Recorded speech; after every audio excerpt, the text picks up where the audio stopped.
कुश्ताले के हुक्मरान फर्डिनेंड को जब खबर हुई कि इसका सरहदी शहर अस्सखरा इसके हाथ से निकल गया है और ये कि सुल्तान अबुल हसन ने इस पर कब्जा कर लिया है, तो ये खबर फर्डिनेंड पर गोया बिजली बनकर टूटी थी। फर्डिनेंड उम्मीद तक नहीं कर सकता था कि अस्सखरा इसके हाथ से निकल जाएगा। अस्सखरा वो शहर था जिसे फर्डिनेंड अपनी ताकत का मजहर और मरकज बनाकर वहाँ से गरनाता की सल्तनत पर हमलों की इब्तदा करना चाहता था। लेकिन इसे जब खबर हुई कि होली ब्रदरहुड, सेवन सिस्टर्स और अस्सखरा के अंदर जो नुसरानी लश्कर था इसको बदतरीन शिकस्त हुई है और ये कि सुल्तान अबुल हसन शहर पर काबिज हो गया है, तो इस गम और दुख में इसने कई रोज तक खाना तक तर्क कर दिया था। ये पहली बुरी खबर थी जो फर्डिनेंड को मिली और इस बुरी खबर ने फर्डिनेंड ही नहीं बल्कि इसकी मलका अजाबिला की भी नींदें हराम करके रख दी थी। दूसरा सदमा फर्डिनेंड और उसकी मलका अजाबिला को उस वक्त पहुंचा जब इनका सिपा सालार आला अपने बचे खुचे लश्कर के साथ जख्मी हालत में करतबा पहुंचा और इसके साथ ही होली ब्रदरहुड और सेवन सिस्टर्स के बचे खुचे लश्कर भी करतबा में दाखिल हुए। इनके साथ इनके सालार आला आगिलार, गोंसालार दूध और शालीब भी थे। इन सालारों की शिकस्त के बाद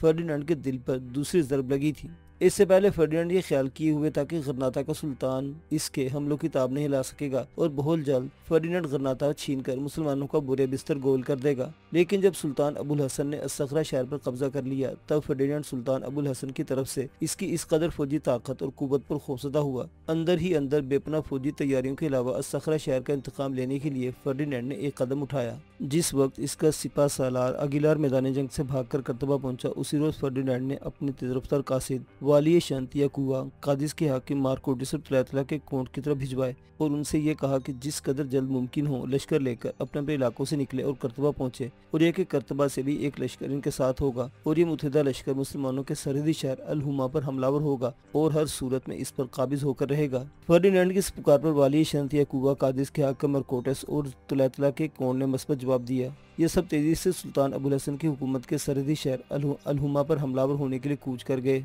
अल-हुम्मा सुल्तान अबुल हसन का एक छोटा और सरहदी शहर था। इसकी हिफाजत के लिए कोई लश्कर भी मौजूद ना था। छोटा सा एक लश्कर जो शहर के नज्म और नस्क की देखभाल करता था।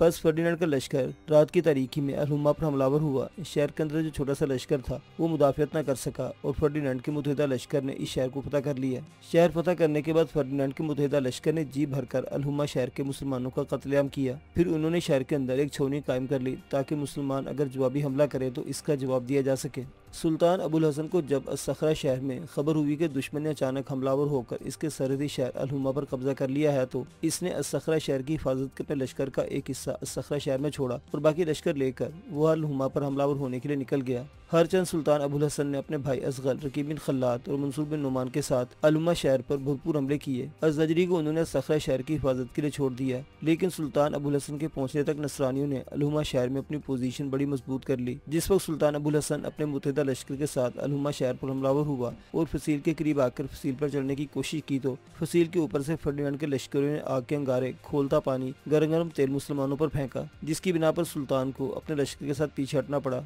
अल-हुम्मा शहर का मुहासरा करने के बाद जब सुल्तान ने देखा कि इस मुहासरे में इनके अपने ही लश्करों का नुकसान हो रहा है, तो अपने लश्कर को लेकर अल-हुम्मा से वापस अस्सखरा शहर की तरफ चला गया। अस्सखरा शहर के इंतजामात करने के बाद जिस रोज सुल्तान अबुल हसन ने अस्सखरा से गरनाता की तरफ कूच करना था, उस रोज सुल्तान अपने भाई असगल और सिपा सालार अज़जरी के साथ शर्की दरवाजे के उस कमरे में आए जिसमें रकीब बिन खल्लात और मंसूर बिन नुमान मुजाहिद बिन यूसुफ की तीमारदारी में लगे हुए थे। थोड़ी देर तक सुल्तान अबुल हसन बेसुध से लेटे मुजाहिद बिन यूसुफ की तरफ देखता रहा। फिर रकीब बिन खल्लात की तरफ देखते हुए कहने लगा, मैं आज दिन के पिछले हिस्से में अस्सखरा से गरनाता की तरफ कूच करना चाहता हूँ। देख मेरे फर्जंद, अस्सखरा फतह करने में सबसे बेहतर कारगुजारी और जानिसारी का मुजाहरा तुमने किया, लिहाजा मैं तुम्हें अस्सखरा का हाकिम मुकर्रर करना चाहता हूँ। बोल मेरे अजीज, तेरा इस सिलसिले में क्या ख्याल है? सुल्तान अबुल हसन के इस इंकिशाफ पर रकीब बिन खल्लात थोड़ी देर तक अजीब से अंदाज में सुल्तान के देखता रहा, फिर कहने लगा, सुल्तान मोहतरम, मैं एक चरवाहा हूँ और यकीन मेरी कुव्वत, इस्तखराक मेरा हुनर है। सुल्तान मोहतरम, मुझ चरवाहे को क्या लगे कि अस्सखरा शहर की हाकिमियत कबूल करूँ।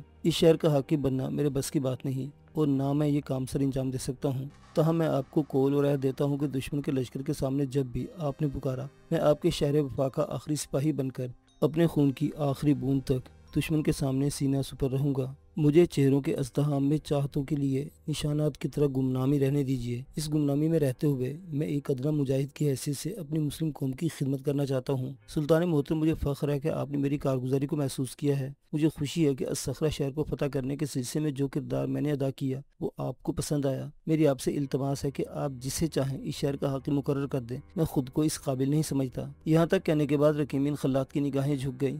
सुल्तान के होंठों पर हल्की हल्की मुस्कुराहट फैल गई थी। थोड़ी देर तक वो अजीब सी शफकत पिदराना अंदाज में रकीब बिन खल्लाद की तरफ देखता रहा। फिर सुल्तान ने कहना शुरू किया, सुन गरनाता के नौजवान, कसम खुदाबंदी कुद्दूस की, मुझे तुमसे ऐसे ही जवाब की तमन्ना थी। मैं जानता हूँ कि तू एक बेज़रार और बेलोस मुजाहिद है। देख, मैंने अस्सखरा शहर की हिफाजत के लिए एक लश्कर मुकर्रर कर दिया है। अब इसके लिए एक वाली भी मुकर्रर करता हूँ। इसके बाद हम यहाँ से कूच करेंगे। इसके साथ ही सुल्तान अबुल हसन असगल और अज़्ज़जरी वहाँ से चले गए। इनके जाने के बाद रकीब बिन खल्लाद ने मंसूर बिन नुमान की तरफ देखा और कहने लगा, मंसूर मेरे भाई, पहला काम ये करो कि अपने किसी कासिद को मंजर बिन तरीफ की तरफ भेजो।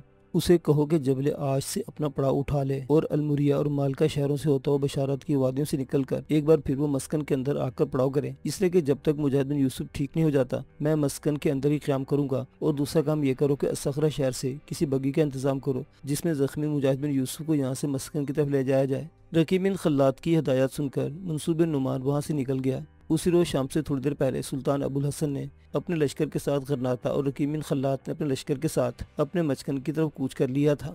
सहपहर के करीब मस्कन में काजी उकबा बिन मुगीरा ने मंसूर बिन नुमान के दरवाजे पर दस्तक दी। थोड़ी ही देर बाद मंसूर की बीवी अरूसा बिनते हमदून ने दरवाजा खोला। काजी उकबा बिन मुगीरा को अपने दरवाजे पर देखकर वो चौंकी। काबिल इसके कि कुछ पूछती काजी उकबा बिन मुगीरा इसे मुखातिब करके कहने लगा, अरूसा मेरी बेटी, मैं सिर्फ ये पूछने आया था कि अगर तुम्हें किसी चीज़ की ज़रूरत हो तो कहो, मैं भिजवा दूँ। इस पर उरूसा ने बड़ी अकीदतमंदी से काजी उकबा बिन मुगीरा की तरफ देखते हुए जवाब दिया, इस वक्त घर में ज़रूरत की हर शय है। जब भी मुझे किसी चीज़ की ज़रूरत महसूस हुई मैं बेधड़क आपकी खिदमत में हाजिर होकर कहूँगी। इस पर उकबा बिन मुगीरा ने सुकून का इजहार करते हुए कहा, अगर ये मामला है तो मेरे साथ आओ। साथ ही सुजान और रोता के घर पर भी दस्तक दो और उनसे पूछो कि किसी चीज़ की ज़रूरत तो नहीं। इस पर अरूसा अपने घर से बाहर निकली। चुपचाप वो काजी उकबा बिन मुगीरा के साथ हो ली। फिर इसने आगे बढ़कर रोता के दरवाजे पर दस्तक दी। थोड़ी देर बाद जब दरवाजा खुला तो रोता और सुजान दोनों दरवाजे पर खड़ी थी। रोता की माँ सुजान किसी कदर झुकी हुई थी और बुरी तरह खांस रही थी। लगता था इसकी बीमारी ने जोर कर लिया है। इस मौके पर अरूसा रोता को मुखातिब करके पूछने लगी, रोता मेरी बहन, इस वक्त काजी उकबा बिन मुगीरा तुम्हारे घर के दरवाजे पर खड़े हैं। वो ये पूछना चाहते हैं कि तुम दोनों माँ बेटी को किसी शय की जरूरत हो तो कहो। इस पर रोता बाहर निकली और काजी उकबा बिन मुगीरा की तरफ देखते हुए कहने लगी, काजी मोहतरम, मैं और मेरी माँ दोनों आपकी शुक्रगुजार हैं कि आपने हमारा इस कदर ख्याल रखा और इस कदर निगहबानी करते हैं। मोहतरम, इस वक्त मुझे मेरी माँ को किसी शय की भी जरूरत नहीं है। यहाँ तक कहते कहते रोता को रुक जाना पड़ा, इसलिए कि एक घुड़सवार अपने घोड़े को सर पर दौड़ाता उस समत आ रहा था। फिर वो अपने घोड़े से उतरा और भागता हुआ उकबा बिन मुगीरा की तरफ आया और फूली हुई सांस में कहने लगा, काजी मोहतरम, मैं आपको जगह जगह तलाश करते हुए यहाँ तक आया हूँ। मैं आपके लिए एक अच्छी और दो बुरी खबरें रखता हूँ और ये भी कहूँ कि मुझे अमीर रकीब बिन खल्लाद ने आपकी तरफ रवाना किया है। इन अल्फाज पर रोता चौंक सी पड़ी और बड़ी तवज्जो से आने वाले कासिद की गुफ्तगू सुनने की कोशिश करने लगी। सुजान भी बाहर निकल आई और वो भी हमतन गोश हो गई थी। आने वाला कासिद कहने लगा, काजी मोहतरम, जो अच्छी खबर है वो ये कि सुल्तान अबुल हसन ने हमारे अमीर रकीब बिन खल्लाद के साथ मिलकर अस्सखरा शहर फतह कर लिया है और इस वक्त ये शहर मुसलमानों के कब्जे में है। काजी मोहतरम, मैं आज जो दूसरी खबरें रखता हूँ इनमें पहली खबर यह है कि अस्सखरा का इंतकाम लेने के लिए फर्डिनेंड और हस्पानिया की सारी नसरानी कुव्वतों ने मिलकर अल-हुमा शहर पर कब्जा कर लिया है। दूसरी बुरी खबर यह है कि अस्सखरा शहर की जंग में अमीर रकीब बिन खल्लाद का दस्ते रास्त मुजाहिद बिन यूसुफ बुरी तरह जख्मी हुआ है और अपने लश्कर के तबीबों के अलावा सुल्तान अबुल हसन के मुआलिजों ने भी इसका खूब इलाज किया और इसकी खूब देखभाल की। जिस वक्त अस्सखरा शहर से अमीर रकीब बिन खल्लाद ने अपने मस्कन की तरफ आने के लिए कूच किया था उस वक्त मुजाहिद बिन यूसुफ एक तरह से नज़ा की हालत में था और रास्ते में इसने दम तोड़ दिया है।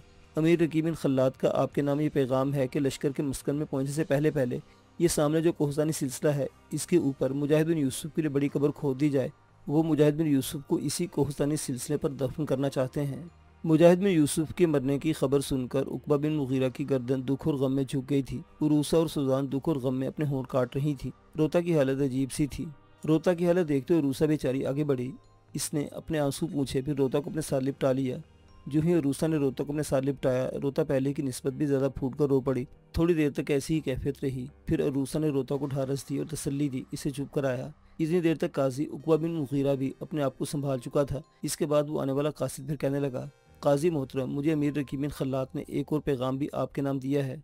इन अल्फाज पर रोता संभली, अरूसा से वो अलहदा हुई और दोबारा चौंक कर इस कासिद की तरफ देखने लगी। शायद वो रकीम खल्लात के पैगाम को सुनने के लिए बेचैन थी। कासिद कह रहा था, अमीर रकीम खल्लात का पैगाम यह है कि जिस जगह मुजाहिद बिन यूसुफ की कब्र खोदी जाए, इसके करीब ही चमड़े का एक बड़ा चंद कमरों पर मुश्तमिल एक खैमा भी नस्ब कर दिया जाए। अमीर का कहना है कि अब वो इसी खैमे के अंदर रहाइश रखेंगे। यहाँ तक कहने के बाद कासिद जब खामोश हुआ तो काजी उक़बा बिन मुगीरा कहने लगा, देख मेरे अजीज, क्या तू बता सकेगा कि अमीर अपने लश्कर के साथ कब और किस वक्त मस्कन में दाखिल होंगे? इस पर कासिद ने जवाब दिया, जिस रफ्तार से अमीर सफ़र करते हुए अपने मस्कन की तरफ आ रहे हैं, अगर उन्होंने अपनी ये रफ्तार बरकरार रखी तो मुझे उम्मीद है कि आज अमीर शाम के करीब मस्कन में दाखिल हो जाएंगे। इसके अलावा ये भी कहूँ कि मंजर बिन तरीफ अपने जो रेवड़ और बाकी मानदा लश्कर के साथ जबल आश में पड़ाव किए हुए हैं, अमीर रकीम बिन खल्लात ने इसकी तरफ भी कासिद भिजवा दिए हैं और उसे भी हुक्म दिया है कि वो जबल आश से लश्कर और रेवड़ को लेकर अरमुलिया, मालका और अलबशारात की वादियों से होता हुआ मस्कन में दाखिल हो जाए। मुझे उम्मीद है कि आज ही अमीर के आने से पहले या थोड़ी देर बाद मंजर बिन तरीफ भी लश्कर और रेवड़ को लेकर मस्कन में दाखिल हो जाएगा। वो कासिद यहीं तक कहने पाया था कि खामोश हो गया, इसलिए कि ऐन इस मौका पर एक तरफ से मंजर बिन तरीफ अपने घोड़े को दौड़ाता आया। इसे देखते उक़बा बिन मुगीरा और कासिद दोनों को चेहरों पर हल्की हल्की मुस्कुराहट नमूदार हुई। अपने घोड़ों को दौड़ाता मंजर बिन तरीफ उक़बा बिन मुगीरा की तरफ आकर रुका, घोड़े से उतरा। इस मौका पर उक़बा बिन मुगीरा ने आगे बढ़कर मंजर बिन तरीफ को अपने साथ लिपटा लिया। इसके बाद वो कहने लगा, मंजर मेरे बेटे, मैं समझता हूँ कि तेरे आने से मेरी सारी मुश्किलें हल हो गई। मैं इंतहा दर्जे के शशोपंज में पड़ा हुआ हूँ, इसलिए कि न तुम यहाँ थे, न मंसूर बिन नोमान और ना ही अमीर मोहतरम। तुम तीनों की गैर मौजूदगी में मैं अपने आप को अजीब से शशोपंज में मुब्तला महसूस कर रहा था, इसलिए कि ये पहला मौका है मुझे मस्कन की इमारत के फ्रेसर इंजाम देने पड़ रहे हैं। मंजर मेरे बेटे, ये कासिद एक अच्छी और बुरी खबरें लेकर आया है। इस पर मंजर बिन तरीफ का चेहरा गमज़दा और परेशान हो गया। फिर वो कहने लगा, जो ये खबरें लेकर आया है वो खबरें पहले ही अमीर ने मुझ तक पहुँचा दी हैं। अच्छी खबर ये कहें कि सखरा फतह हुआ। पहली बुरी खबर ये आप कहें कि अलहुम्मा हमारे हाथ से निकल गया। दूसरी बुरी खबर यह कि हमारा अजीज़ और मोहतरम भाई मुजाहिद बिन यूसुफ हमसे हमेशा के लिए बिछड़ गया। ये बात कहते कहते मंजर बिन तरीफ की आंखों में आंसू आए और इसकी गर्दन झुक गई।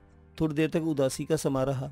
फिर अपने अमामा के पल्लू से मंजर बिन तरीफ ने अपने आंसू खुश किए और कहने लगा, मैं अपने रेबड़ और बाकी मानदा लश्कर के साथ अभी भी मस्कन में दाखिल हुआ हूँ। आपका पूछा और आपसे मिलने के लिए सीधा आ गया। इस पर काजी उक़बा बिन मुगीरा कह रहा था, अमीर रकीम बिन खल्लात ने यह पैगाम भिजवाया है कि सामने और कोहसानी सिलसिले के ऊपर मुजाहिद बिन यूसुफ के लिए कब्र खोद दी जाए और वहीं पर चंद कमरों पर मुश्तमिल चमड़े का एक खैमा भी नस्ब कर दिया जाए। अमीर का ये हुक्म है कि अब वो इसी कोहसानी सिलसिले के ऊपर इसी खैमे में क़याम करेंगे। इस इंकिशाफ पर मंजर बिन तरीफ उदासा हो गया। काजी उक़बा बिन मुगीरा फिर कहने लगा, देख मंजर मेरे बेटे, मैं समझता हूँ कि अमीर रकीम बिन खल्लात का वहाँ अकेले इस कोहसानी सिलसिले के ऊपर खैमे में रहना अच्छा नहीं। ये हम सब के लिए बाइस शर्म है कि हम अपनी पुख्ता रहाइश गाहों में रहें और हमारे अमीर तनहा खैमे में क़याम करें। मेरे अजीज़, अगर तुम मंसूर बिन नुमान मिलकर अपने अमीर से कहो कि वो तुम्हारी बात मान जाएंगे, वो खैमे के बजाय किसी अच्छी क़यामगाह में रहाइश रखें। इस पर मंजर कहने लगा, काजी मोहतरम, मैं आपके जज्बात की कदर करता हूँ। मैं अमीर के मिजाज को भी समझता हूँ। अमीर रकीम बिन खल्लात मुजाहिद बिन यूसुफ से जो प्यार और मोहब्बत थी वो बयान से बाहर है। फ़िलहाल इस मौजू पर अमीर से गुफ्तगू करना अच्छा नहीं। मुजाहिद बिन यूसुफ की तदफीन के कुछ दिन बाद मैं और मंसूर मिलकर उनसे बात करेंगे और मुझे उम्मीद है कि हम इन्हें खैमे से निकाल कर किसी अच्छी रहाइशगाह में क़याम करने पर रजामंद कर लेंगे। मंजर बिन तरीफ का ये जवाब सुनकर काजी उक़बा बिन मुगीरा और कासिद दोनों खुश हो गए थे। रोता, रूसा और सुजान भी मुतमईन दिखाई दे रही थी। फिर मंजर बिन तरीफ काजी उक़बा को मुखातिब करके कहने लगा, आप मेरे साथ आएँ ताकि मैं अपने भाई मुजाहिद बिन यूसुफ की कब्र की खुदाई का इंतज़ाम कर सकूँ। इसके साथ ही काजी उक़बा बिन मुगीरा और मंजर बिन तरीफ वहाँ से चले गए।